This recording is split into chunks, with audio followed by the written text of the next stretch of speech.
Hi, Achim here from Inner Space Explorers.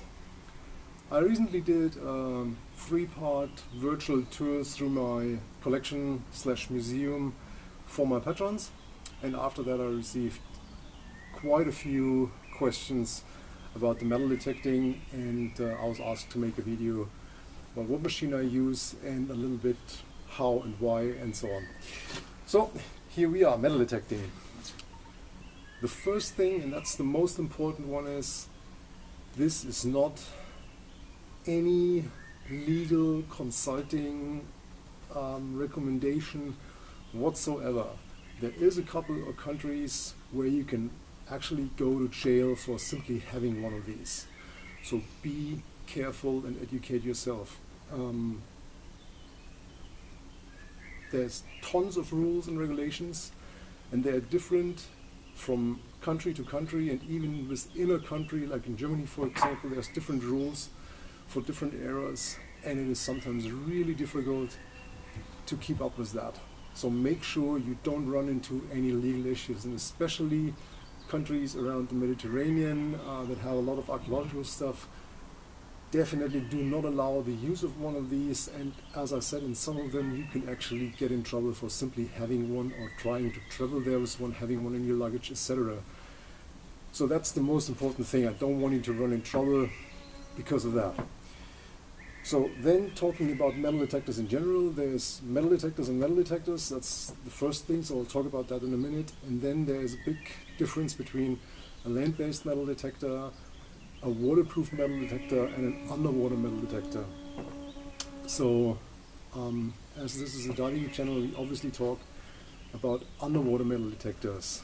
The reason I bring it up is there is a lot of waterproof metal detectors that some people think they can take for diving, but usually the electronics are not waterproof or shouldn't be submerged, but they can take some light rain or whatever, and the search coil can be submerged. So these are great for beachcombing, working in a river or somewhere where you are basically standing in water and searching in shallow water, but they are not good for diving. So this, what we have here, is an Aquapulse AQ1, I think. Yeah, it's an AQ1A actually from Aquapulse, and this is an underwater metal detector, and that can actually go down to 60 meters, which you rarely do. But nevertheless, that's what you want to use. There's a few other manufacturers that produce real underwater metal detectors. Ebinger is big in Germany or in Europe, let's say, and a few other ones. I personally really like this. It's a professional tool, it's not cheap, but it produces good results. So I don't want to go too deep into the technique behind, but this is a pulse detector, and it doesn't have a lot of fancy stuff. So when you look at land-based metal detectors, and if you go to eBay or Amazon or whatever and search for metal detectors, you get tons of results in a wide range. They start at below 100 basically, and you can limit to the top is basically open end. And a lot of the land-based ones have a lot of fancy features, like you can figure out which metal it is, and I mean some even tell you if it's a coin or something else. I think this is all pretty much nonsense, and the more that is in there, the more that can go wrong. So basically this one tells you it's metal or it's not metal, and you can adjust the sensitivity. So to give you an example, so the thing that it doesn't have a display, so it's not like you can read what you have. You have this earphone, and that actually is not like a real headphone, but when I'm diving, I have my hood, and I have on the hood I have a small latch, and there I put it, so it's not on the ear, which would also be not good for equalizing, so but it's behind, it's on that bone, and that's how you hear it. And when it detects metal, it gives a tone actually pretty nasty. I'm not sure if we can, probably you don't hear that. So it's a high pitching beep, and that tone differs depending on what metal it is. So there is a learning curve to this. So if you take a piece of gold, for example, gold coin or something like that, or a ring, it gives a relatively dark humming sound. If you put a piece of aluminium trash, like a bottle cap or something, under it, it gives a very aggressive high pitching noise. So you can learn to read those metals, and by adjusting the sensitivity you can actually blend out certain materials. So where I live, when I go metal detecting in these lakes, the biggest issue we have is aluminium trash. So usually I don't blend it out. When I find it, I have a second bag, I collect it and take it out of the water, which is great. If you want to do that as well, but if you simply don't want that to be a thing, you can actually blend that out. So you get the sensitivity to a point where it doesn't detect that anymore, and then you only detect whatever, iron, gold, whatever you want to find. But it is a learning curve. It is not like you set the knot to gold and not to aluminium or something like that. That doesn't work. And I actually don't know an underwater metal detector that has that feature. And then it's always the question, does it work or does it not work? So I think it's better to dig out a couple of aluminium pieces and take them out of the water, and then find the gold treasure, then hoping that the electronics work the way they say they work, and then miss something. So the other thing is, and I said that in the beginning, there's a difference between metal detectors and metal detectors. Obviously you can buy some, I'll put a picture in here. So that's something I see a lot in my area around. You can buy these things, I think, for 99 euros, and they detect metal. Yeah, that's true, but it's basically the same thing that you can buy in a hardware store to detect like a power line in a wall before you drill a hole or something, and they just made them watertight. And yeah, a friend of mine has one and uses it, and yeah, of course he finds stuff. I mean, it detects metal, but the question is obviously how much do you want to invest in that hobby, and how good do you expect the results to be. Basically it's the same like everywhere. You get what you pay for. And big thing for me is the closer you have the detector and the search coil on your body, and in that case on your gear, the more you basically have to get down the sensitivity, because otherwise you detect your gear. And you have a big tank on your back, you have other metal materials on your gear. So the closer this is to you, the more likely it is that it detects you. So you have to trim down the sensitivity. So the big advantage with this is I have my arm here on that side. So this thing is like 1.5 meters, 2 meters away from me, and that way I can get up the sensitivity, and actually I create better results. And then obviously with the big coil I also get better results. I have a small one as well, like a handheld, so if you're somewhere where you don't have the space for that, that's an option. But there again, the electronics and this is separated, that's a good point.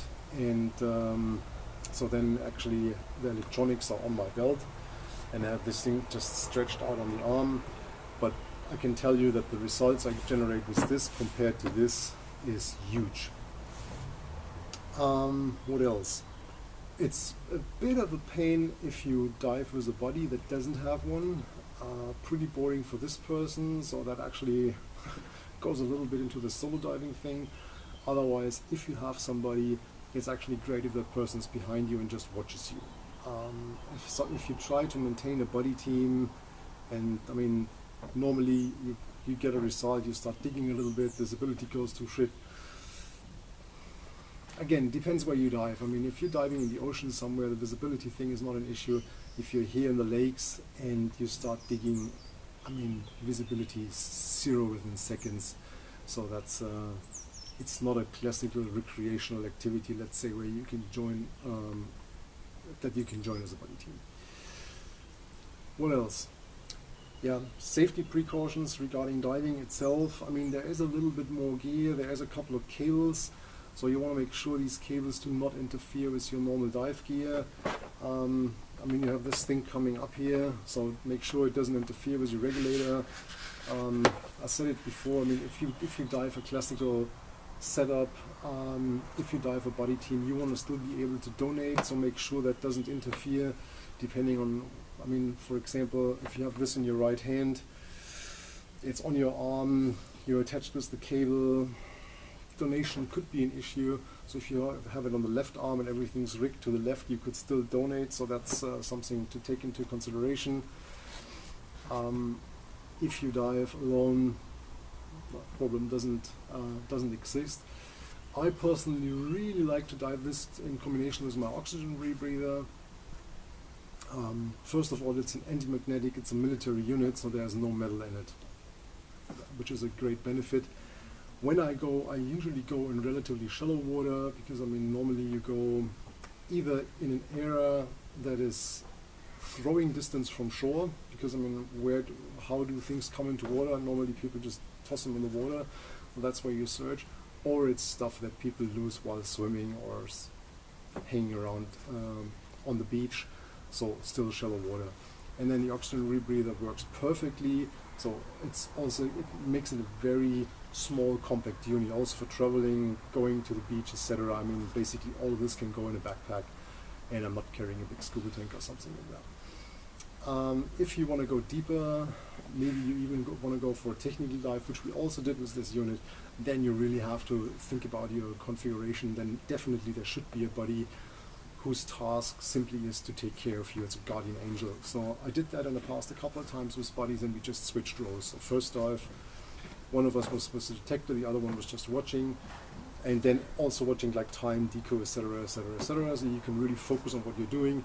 And then next dive we switch roles. So that's the most safe way to do that if you go into more serious diving and not just playing around in shallow water. What else? Yeah, somebody asked about the price. This thing is about 2,500, and then you can actually put on accessories. I mean, like another coil. There's a real earphone, because obviously you can also use it on land, and so on and so on and so on. So yeah, you can spend as much as you want on these things, but that's the range where they go. Land-based detectors are reasonable ones, can be bought cheaper. I think the reasonable ones start in the 500-600 euro range if you want something decent. And obviously you can get one from Wish as well, and then yeah, you may detect something as well. In any case, it's a great hobby, can be very rewarding, unless you go there to find treasure. I mean, let's be honest, I'm doing this I started in the early 90s, and as my patrons have seen, it's quite a collection of stuff that I found, and yeah, but most of the stuff that you find has no value in a financial meaning, so it's a lot of goodies that you find. And then for me, a big rewarding thing is that always when I find something personal, like jewelry or so, I bring it to the officials. There's in Germany it's the Fundbüro. It's a public department where you lost and found basically, and you bring these things there, and a lot of times people get their things back, and then it's always cool, just his marriage ring or something, and then gets it back a year later, didn't expect that, and is super happy. And that's for me very rewarding, and I really like that. And if these things are not going to be picked up within 6 months, you actually get a call and you can pick them up yourself. So that creates a bit of a collection, and obviously there's always a girlfriend or a wife that's happy about stuff like that, but you're not going to get rich with that. Although there is plenty of things out there that are yet to be discovered, so maybe you're the lucky one. Crossing my fingers for you, and I hope maybe one or two of you find this interesting and want to give it a try. That being said, if you have specific questions on that, feel free to go in the comment section. If you want to really discuss things with me, check out the Patreon site. And yeah, if you like it, give me a thumbs up. Really appreciate that. Thanks for watching. Stay safe, and I'll see you next time.